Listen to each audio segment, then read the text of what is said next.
El Dedo en la Llaga es investigar, informar, cuestionar y desafiar sin miedo al poder económico y político. Enaltecer la cultura, la educación y la innovación para generar sociedades libres. Te invitamos a ser parte de este cambio, donde todas las voces se escuchan. Con Adriana Delgado. Maestra Delfina Gómez Álvarez. Nació usted en Texcoco. Sí.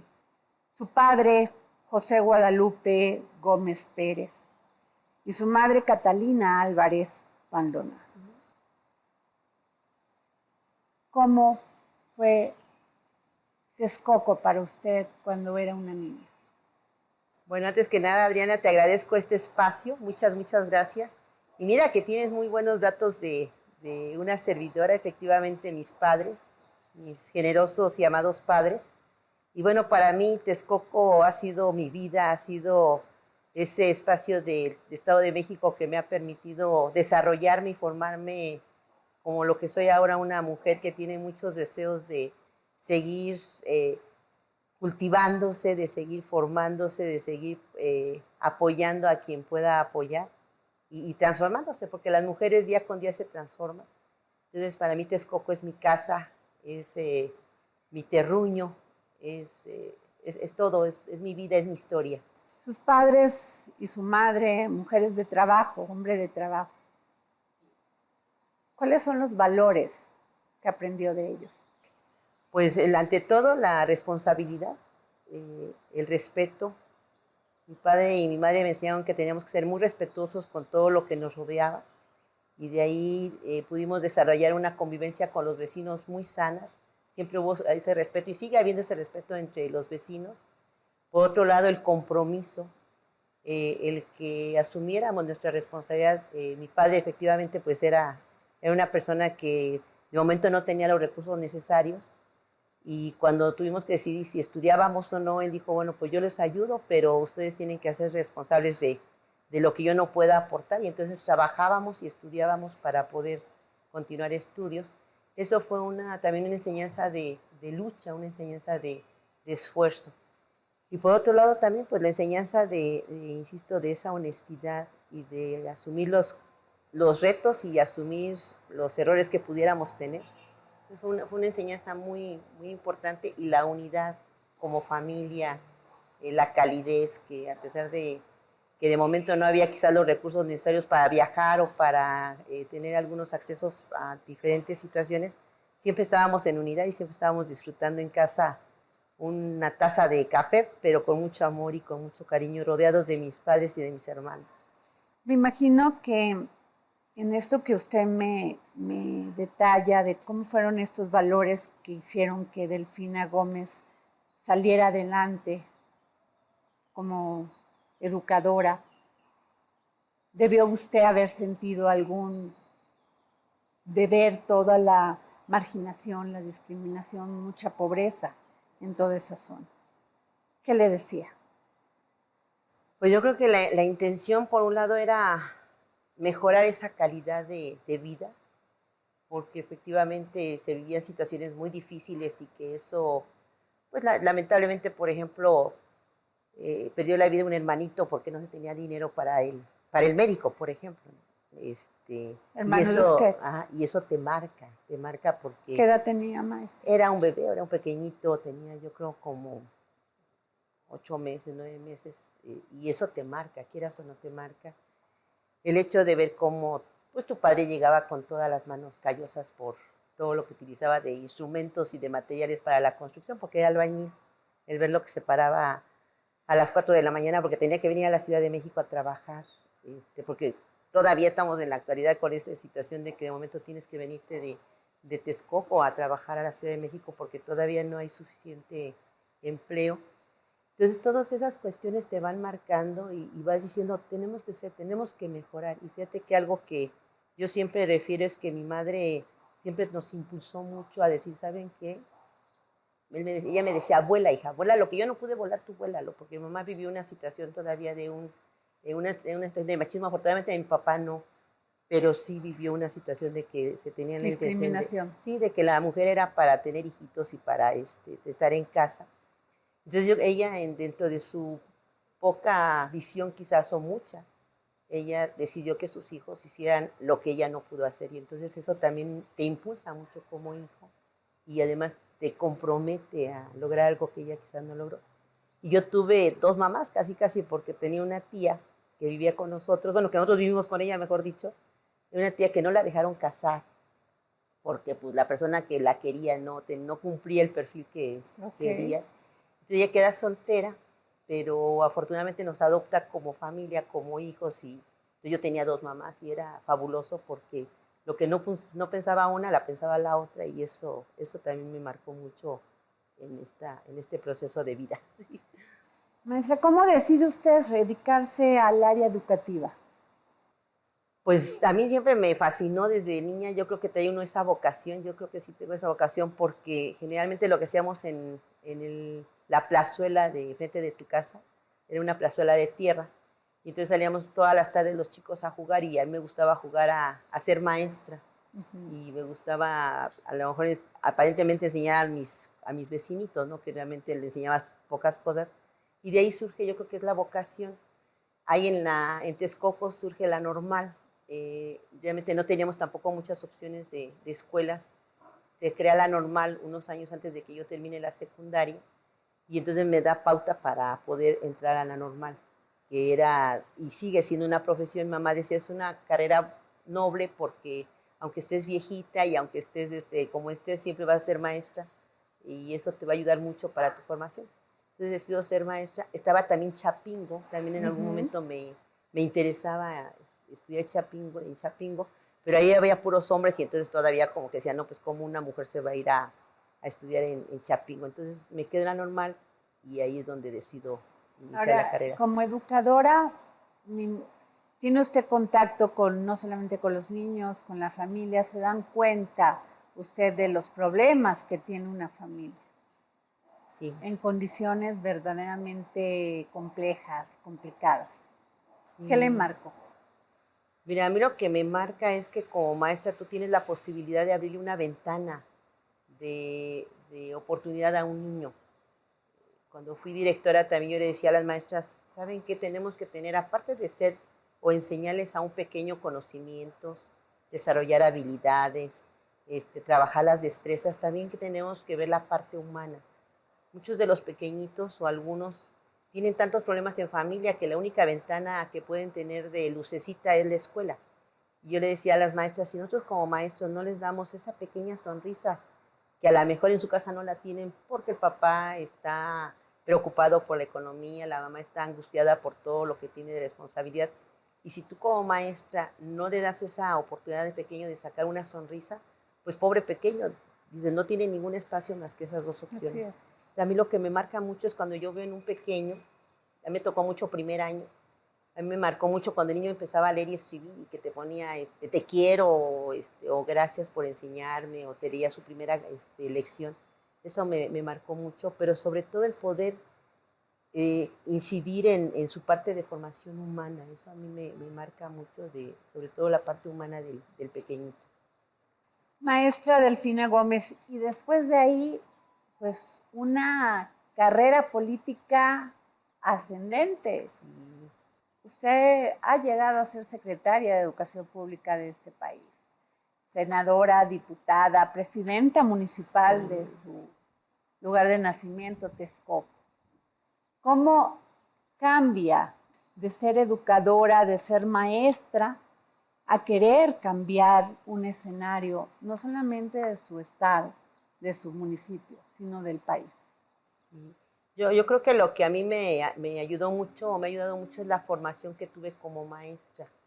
Yo, a pesar de ser diputada, senadora o secretaria, yo sigo siendo o sigo percibiéndome como una servidora pública que tiene que ser disciplinada, que tiene que cumplir con el servicio a los demás, no tanto como un cargo a lo mejor de beneficio, sino al contrario, de servicio.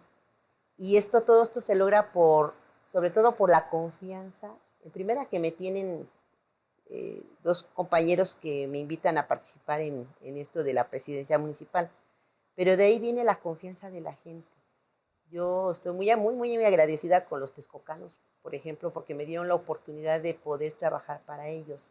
Y yo decido ser presidenta municipal porque en ese tiempo yo veía mi municipio muy abandonado, veía banquetas destrozadas, falta de seguridad, o sea, todo lo que los ciudadanos de momento nos aqueja, la basura, servicios públicos. Entonces yo decía, bueno, ¿por qué no cambia esta situación? Cuando me invitan a ser presidenta, yo sí la pensé y dije, bueno, puedo decir que no, porque yo me siento muy contenta en mi escuela y era directora y ya me faltaba meses para jubilarme. Ajá. Pero por otro lado dije, bueno, a ver, vamos a ver si es cierto que lo que tú tanto criticas como ciudadana, lo puedes hacer como funcionario.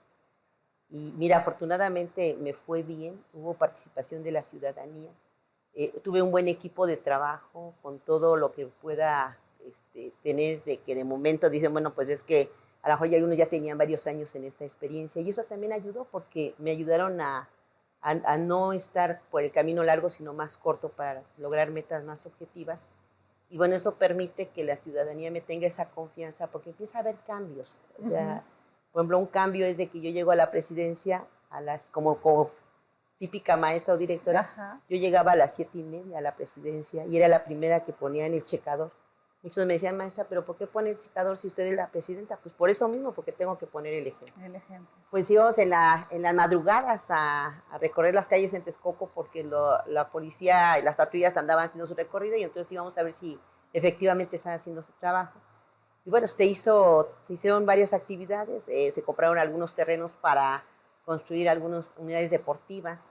Otro logro que a mí me fascinó mucho, que pude dar la oportunidad a jóvenes que venían a la Ciudad de México, les apoyamos económicamente para su transporte, porque había jóvenes que no tenían ni para el transporte. Y uno lo vivió, o sea, yo lo viví cuando me vine a estudiar la universidad pedagógica, pues yo tenía que venirme de Texcoco acá y sí sabía lo que era no tener para el transporte.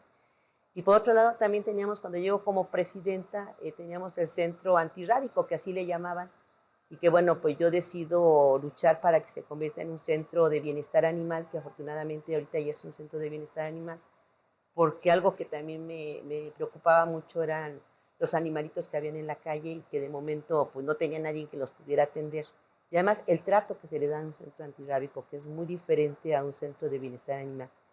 Luego pues ya decido participar como diputada federal y bueno, pues ahí me ayuda mucho Chimalhuacán, los de Chimalhuacán, que también amo a los de Chimalhuacán. A pesar de que estaba Antorcha en ese tiempo y que era muy difícil que los desobedecieran, los de Chimalhuacán así que se atrevieron y me dieron la confianza. El apoyo. Y el apoyo, y entonces junto con los de Texcoco logro ser diputada federal.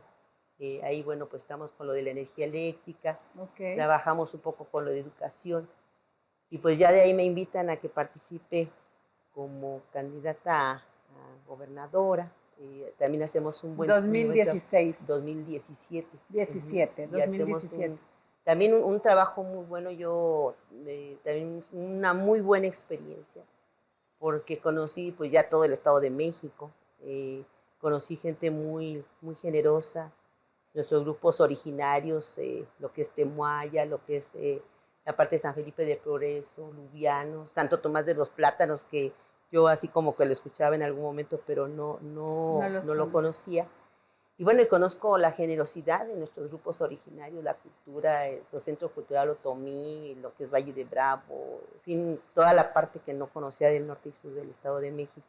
La gente también muy, muy generosa, buena experiencia, y bueno, pues pasa ese proceso y después ya entro como a proceso de senadora. Ya como senadora, pues también me dan la gran oportunidad y vuelvo a quedar, porque todos los puestos que he tenido ha sido gracias a la gente, al apoyo de la gente. Y pues ya, luego estoy como secretaria, que me invitan como secretaria, y pues una buena experiencia. La política es compleja, sí. Es ingrata muchas veces, está ante el escrutinio público. Maestra, usted no ha perdido esa capacidad de reflexión, de templanza. Le toca difícil participar como candidata en el 2017 a la gobernatura del estado porque tenía usted pues la oposición gobernando. ¿Cómo conoce usted al presidente Andrés Manuel López Obrador? ¿Cómo inicia Morena? Fíjate que a él lo conozco, primero lo conozco en una ocasión que vine a la Ciudad de México a comprar un libro y yo tomaba mi camión y me bajaba en San Lázaro y después me iba a Pino Suárez y de Pino Suárez caminaba al Zócalo. Entonces cuando yo tomé el metro vi que mucha gente, porque en ese tiempo todo era PRD, entonces yo vi mucha gente que iba en el metro con sus banderitas, iba con su niño, o sea, gente de muy emocionada. Y yo decía, pues, ¿a quién van a ver? Porque yo realmente estaba dedicada a la educación, no tenía ningún partido, ni era nada de cuestión de política.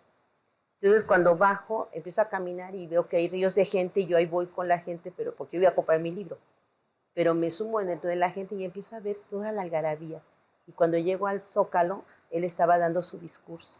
Okay. Y entonces yo lo empiezo a escuchar y la verdad sí me emocionó mucho su discurso y de ahí ya empiezo a seguirlo. Y cuando él tenía algún evento, pues yo iba, pero yo solita tomaba mi camión, me iba y lo escuchaba. Yo lo conozco ya de manera más, y estaba además muy lejísimo. Yo nunca me imaginé tenerlo tan cerca como ahorita la vida me ha dado la oportunidad de vivirlo. Yo él lo conozco cuando ya me proponen como candidata a presidenta municipal. Recuerdo que cuando yo estaba en un templete, él llega y pues como dice, ¿y esta quién es? ¿No? Y yo creo que tuvo razón porque yo no tenía nada o sea, no era ninguna seguidora cercana. Entonces, bueno, pues ya me conoció, me presentaron y le apostó, bueno, dijo, pues a ver qué pasa. Yo me imagino que había pensado, pues a ver qué pasa con esta maestra, ¿no? Y después ya empezó a ver mi trabajo, empezó a ver mi compromiso. Y bueno, una persona que yo agradezco mucho, me tiene la confianza. Y bueno, tal suerte que pues, me invitó a ser secretaria de Educación. Y eso para mí pues es estupendo y fabuloso porque pues al menos corresponde un poquito a lo que yo he hecho como profesionista, ¿no? Él siempre se refiere a usted como una mujer disciplinada, una mujer honrada, honesta. Sí, y sí lo soy. O sea, soy humilde pues, en el sentido de decirlo, pero sí, porque son los valores que me dieron mis padres. Mira, a medida que pasa la vida, porque bueno, ya llega un momento en la etapa del ser humano que ya está más allá de para acá, ¿no? Yo creo que a mí lo que ahorita la vida me ha dado ha sido tan generosa que lo único que yo puedo hacer es ofrecerlo, refrendarle algo a la vida. Entonces, digo, cada quien tiene sus deseos, sus objetivos. Para mí, mi ideal sería o mi sueño es, ojalá poder dejar algo, pues por ejemplo a los perritos, dejar Claro. algo a las personas con discapacidad y que realmente tu paso de esta vida sea decir, dejé algo a esa gente. ¿Te imaginas la gente tan generosa que te recibe, que te da un taco, que te da su confianza? ¿Cómo le puedes responder?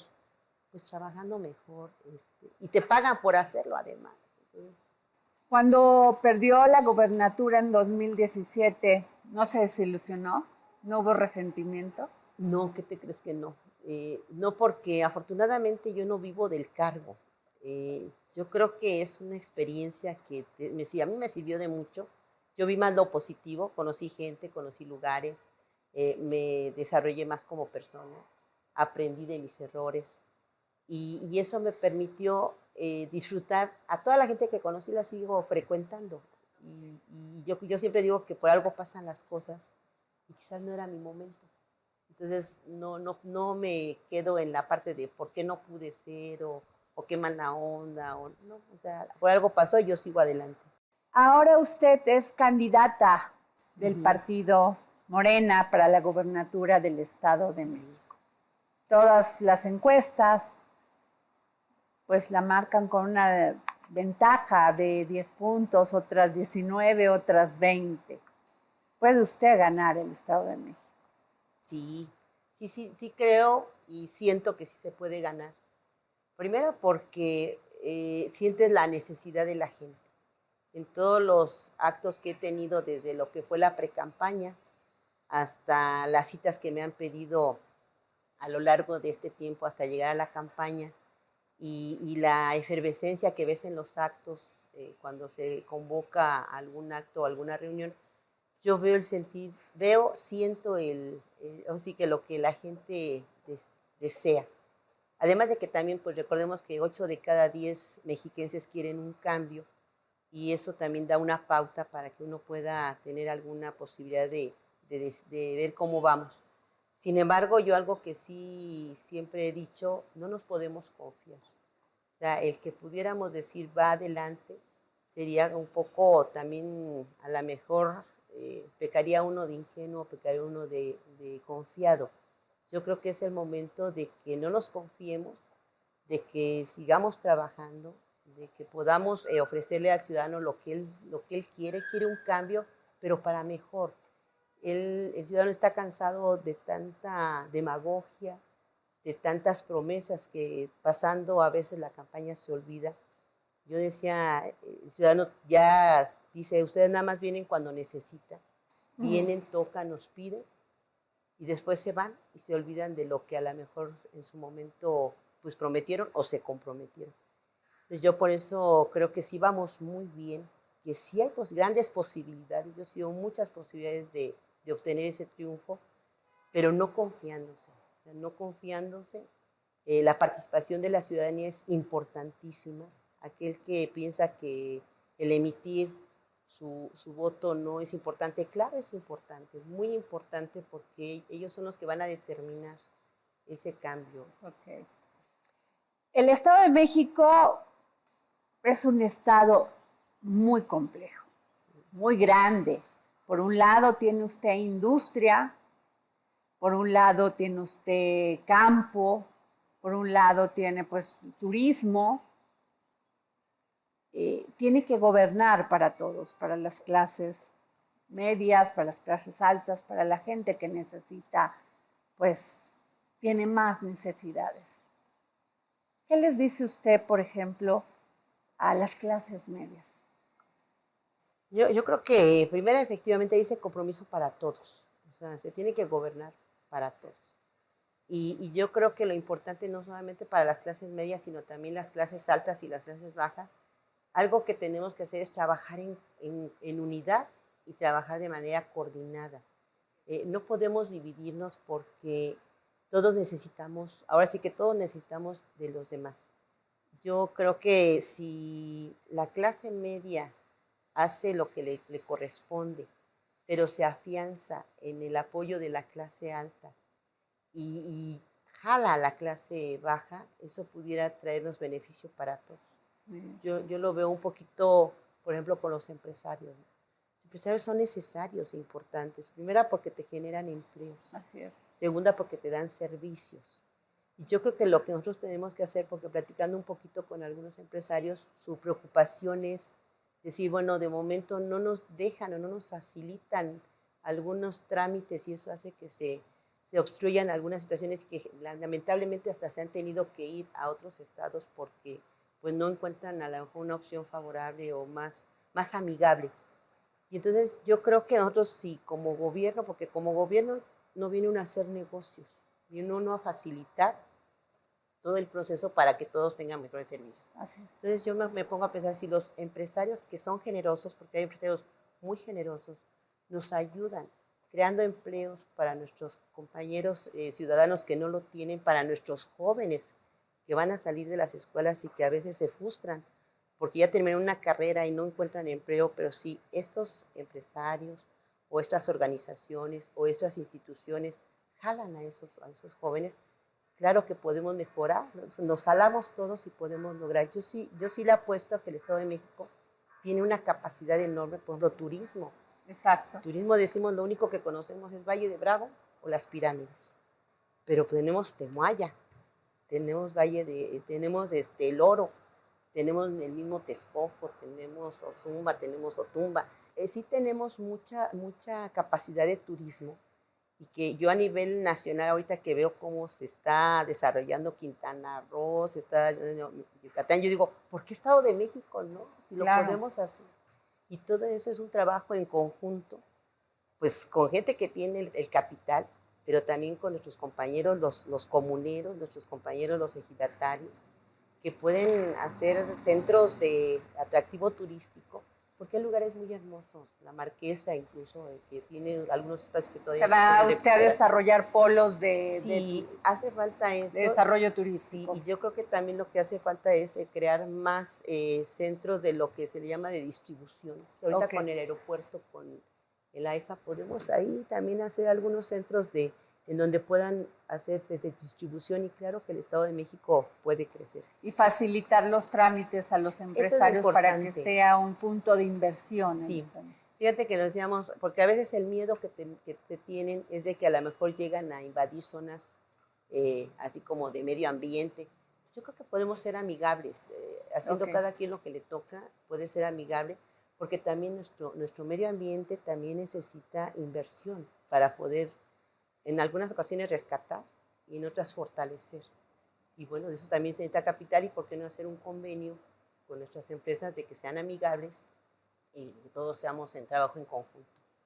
Maestra, el tema de la movilidad siempre ha sido un gran tema entre esta ciudad enorme, la Ciudad de México, y el Estado de México, que son las zonas conurbadas.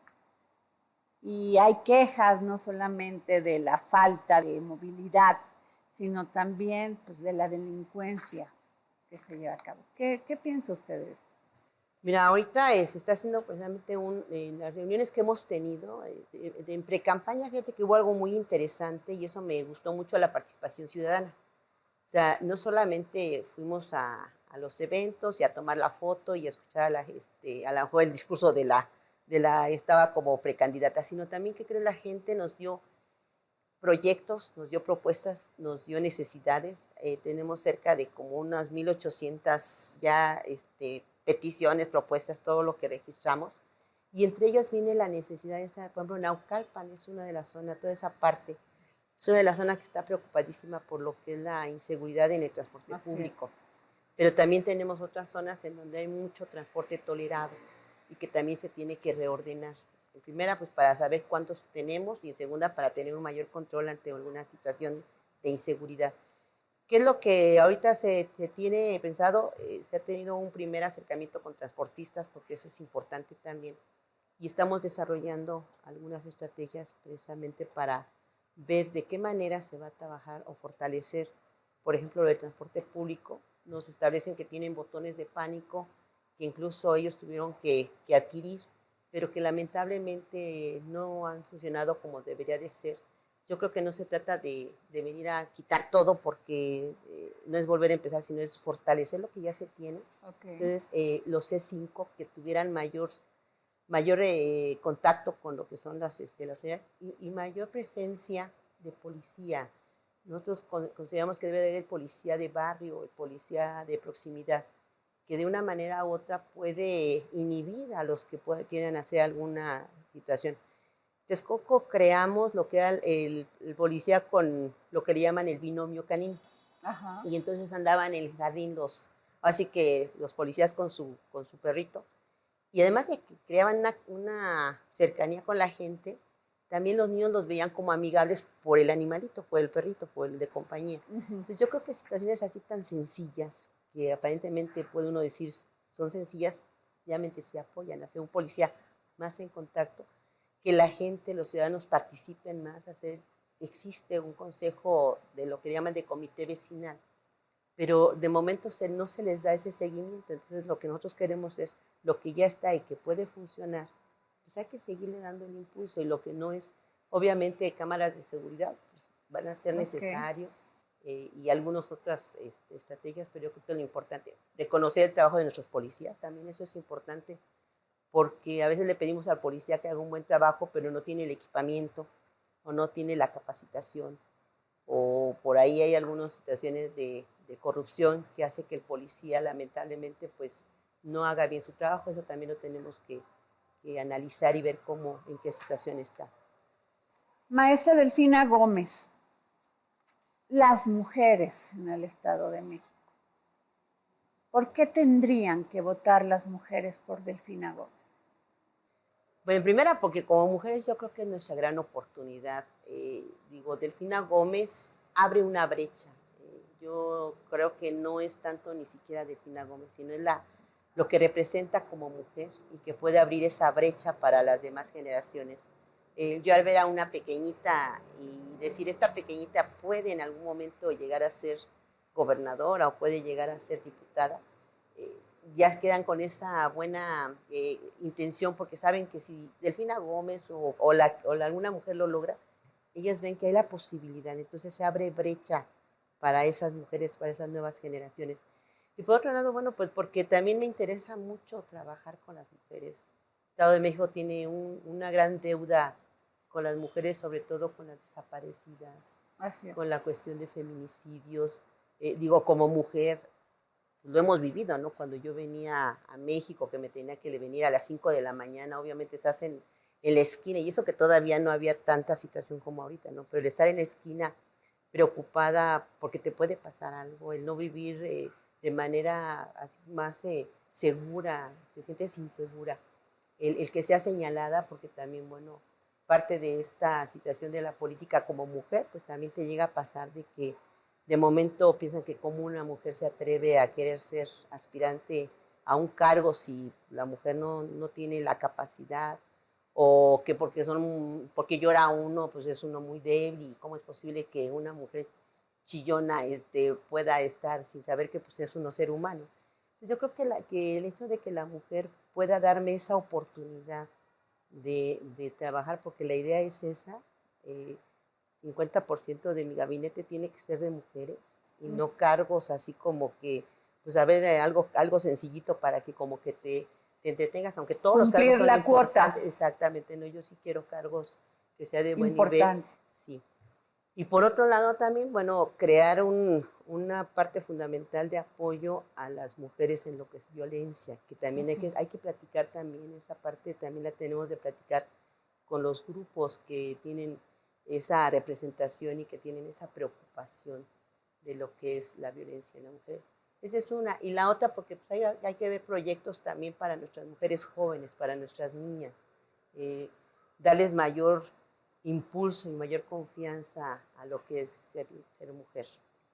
Los jóvenes. Los Importantes. jóvenes que en este momento pues están en esta lucha, o van a estudiar o van a trabajar, encontrar centros donde puedan desarrollarse, terminan las carreras y muchas veces no tienen dónde trabajar, y pues regresan al campo. El campo está en una situación complicada en estos momentos. El Estado de México tiene sequías, el tema del maíz, que es autoconsumo para muchos agricultores, pues con estas sequías o no tienen agua o les llegan las heladas antes de lo que tenían pensado. ¿Qué les dice usted a los campesinos? Mira, he platicado con los campesinos, hemos tenido la oportunidad también de estar en contacto. Yo creo que una de las preocupaciones que tiene el campesino, tiene varias preocupaciones, pero una es precisamente la cuestión de su tenencia de la tierra. Okay. Es algo que ellos dicen, bueno, yo quisiera tener ya más seguro mi documento que permita que soy el dueño y que es mi tierra. Pero junto con ello viene la situación de lo que es la producción. Y efectivamente, yo creo que a ellos les falta no solamente el fertilizante o lo que requieren para la semilla, sino también una capacitación. Okay. Y algo que yo me reflexionaba precisamente es de que tenemos Chapingo, que es una universidad reconocida a nivel internacional. Tenemos colegio de posgraduados, que también incluso mucha gente viene del extranjero a ver todo lo de la producción del maíz y el trigo. Tenemos INIFAP, que también es una institución que también se dedica, y que digo, ¿cómo es posible que teniendo en el Estado de México no despeguemos como una potencia en la cuestión de lo que es la producción no solamente de maíz, sino también tenemos, por ejemplo, maguey, tenemos la cuestión de la producción del pulque. Y eso lo que queremos es conjuntar, por eso te digo que tiene que haber un trabajo de manera conjunta. Si Chapingo nos apoyara dándole capacitaciones, acompañamiento a nuestros campesinos, y que los campesinos enseñaran a nuestros jóvenes el amor a la tierra, porque los campesinos lo que tienen es ese amor a su tierra. Ellos le piden permiso a la tierra cuando van a cultivar, tienen unas cosas muy, muy bellas. Yo creo que se podría hacer una muy buena producción. Por ejemplo, lo que es Valle de México era una cuenca lechera. Ajá. Ahora, por ejemplo, Texcoco, mis abuelos todavía se dedicaban a la leche.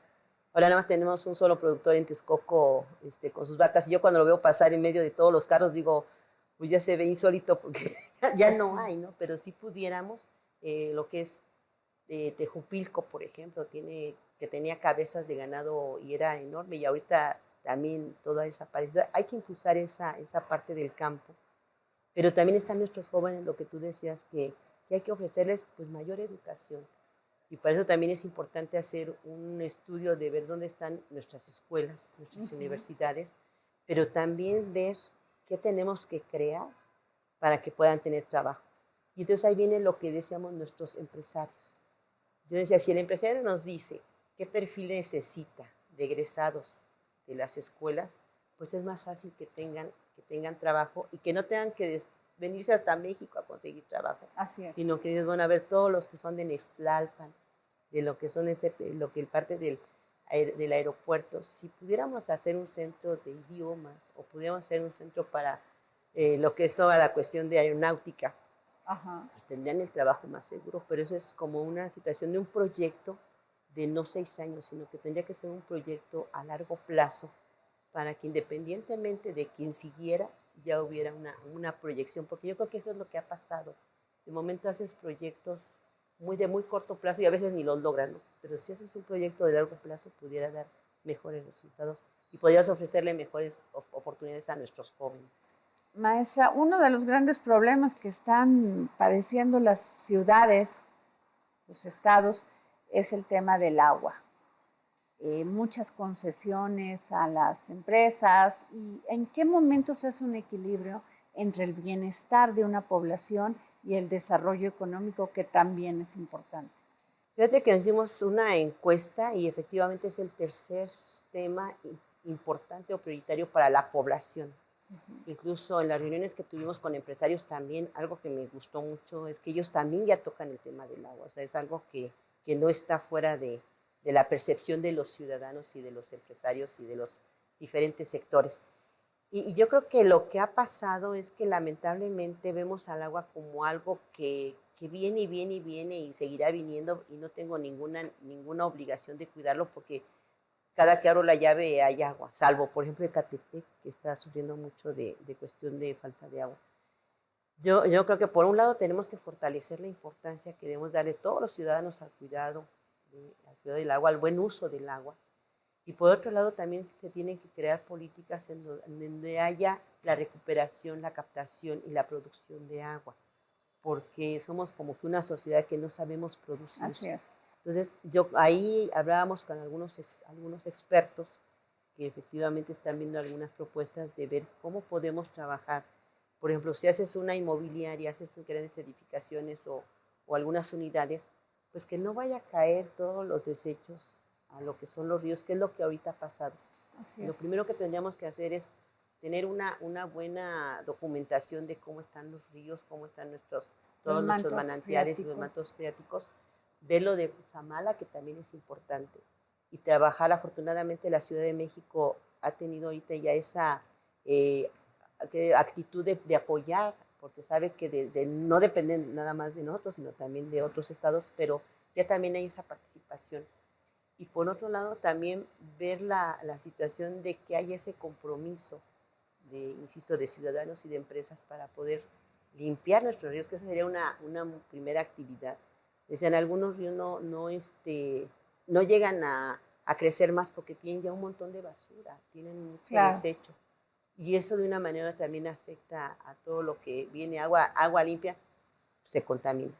Y otro problema que vemos muy fuerte viene siendo las fugas. El 40% de agua que se desperdicia es por fugas.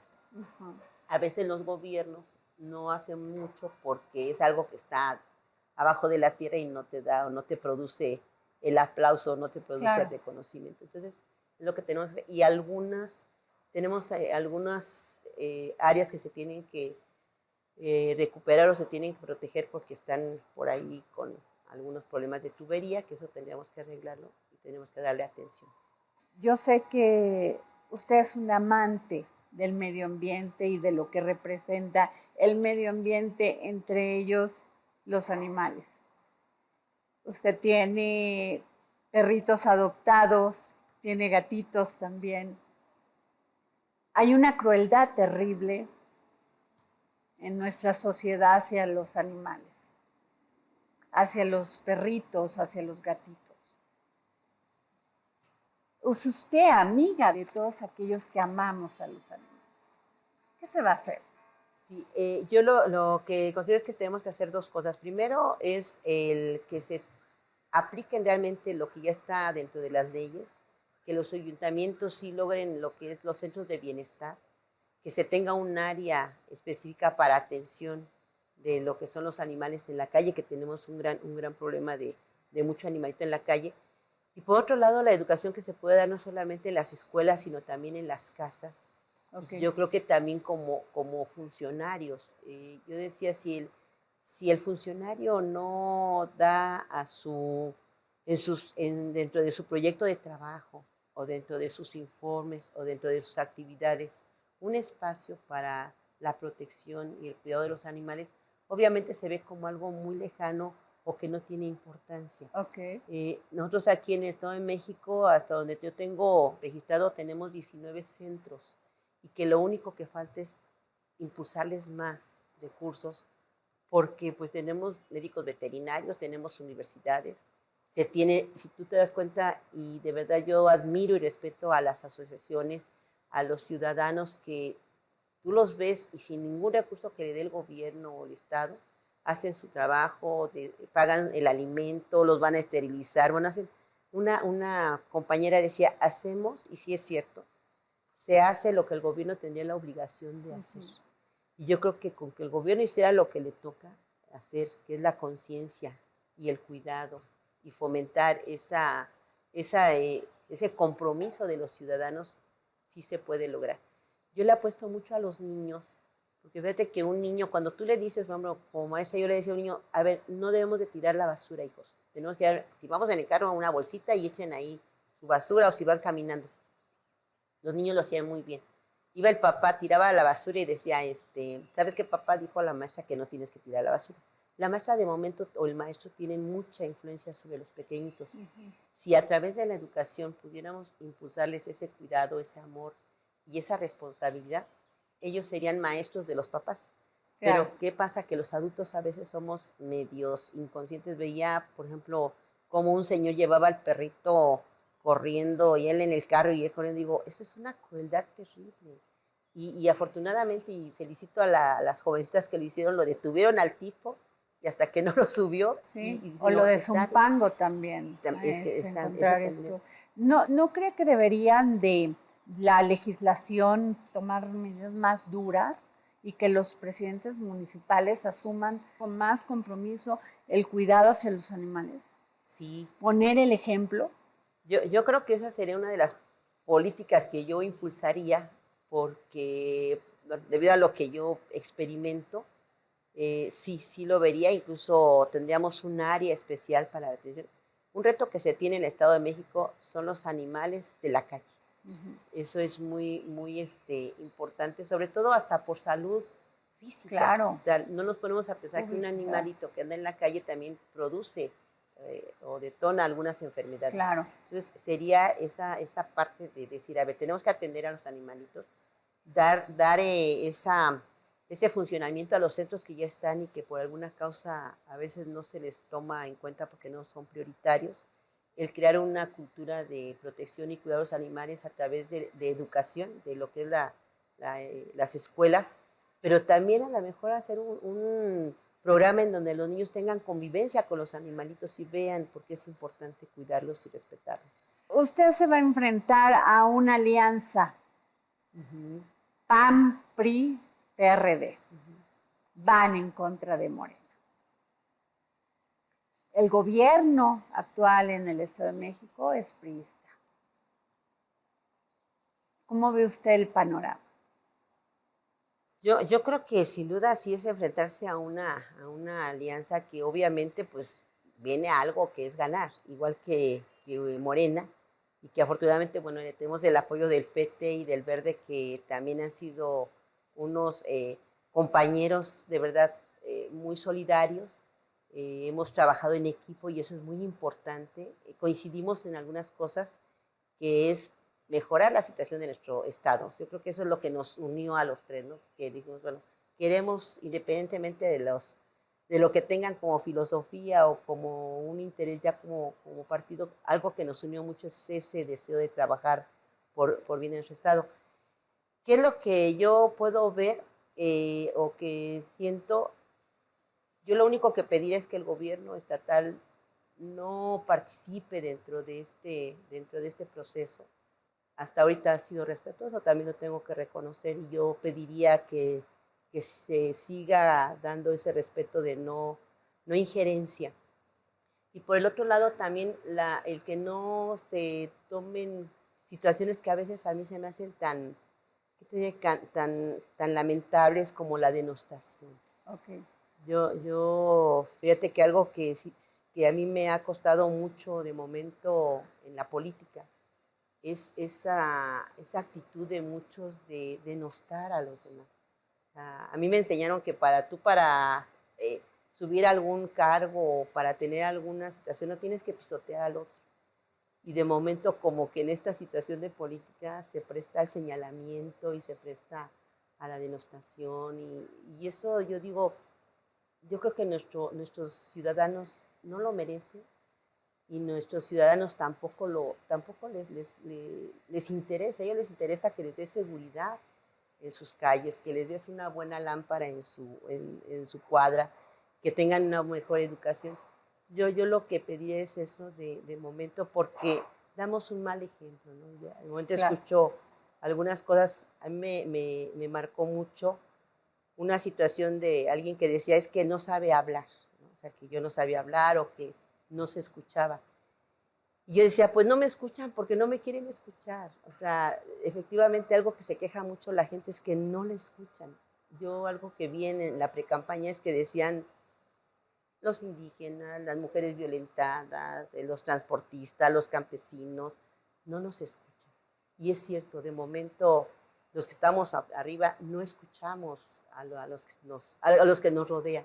Entonces yo creo que es momento, para mí es un momento de escuchar, es un momento de sumarnos, es un momento de unificar un objetivo que es, pues vamos por nuestro Estado de México, el Estado de México lo necesita, nuestros niños lo necesitan, nuestros animales lo necesitan, nuestros campesinos lo necesitan. Entonces, ¿por qué desgastarnos tanto si hay tantas cosas que hacer? Estoy hablando con la maestra Delfina Gómez Álvarez, candidata del Partido Morena para la gobernatura del Estado de México. En julio voy a hablar con la gobernadora del Estado de México. Sí, con la participación de los ciudadanos y con todo lo que vamos a trabajar, yo estoy convencida de que así va a ser. Muchas gracias, maestra Delfina. A ti, muchas gracias. Vale. El próximo jueves, en El Dedo en la Llaga. ¡Que viva México! ¡Qué frase! Sí. Y aquí usted interpreta junto con Damián Alcázar 3 personajes. Sí. Cuéntenos.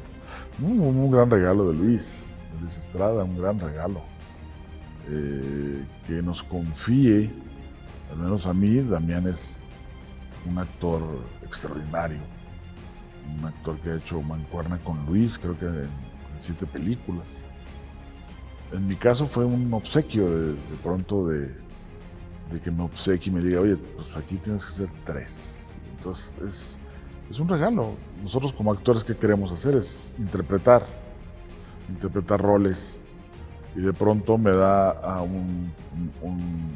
el jerarca de la familia, Reyes, me da a este personaje bobo, Rosendito, y luego me da al primo, o hermano creo, de Rosendito, que es este policía. Okay. Y pues es un gran gusto y un gran gozo, porque hay que construir 3 personajes distintos que no se parezcan. Ese sería el chiste, ¿no? Ese sería nuestro trabajo, poder hacer 3 y que puedan ser verosímiles y que la gente los compre, que la gente diga, ok, sí creo en ellos, sí están vivos y sí son distintos entre sí. Por lo tanto, una gran responsabilidad, habría que construirlos y trabajar, hay que trabajar mucho, eso también es algo que he aprendido en esta carrera. Construir un personaje es muy complicado, no es nada sencillo, aunque lo parezca. Nuestro trabajo es que parezca sencillo, que la gente vea algo vivo y que es natural. Sin embargo, cuesta trabajo. Entonces, construir 3, Damián lo hace increíble, me parece. Damián construye un sacerdote, el político, el padre de familia, lo hace como lo hace él siempre, todo, ¿no? De manera genial. Y pues fue un obsequio y una responsabilidad.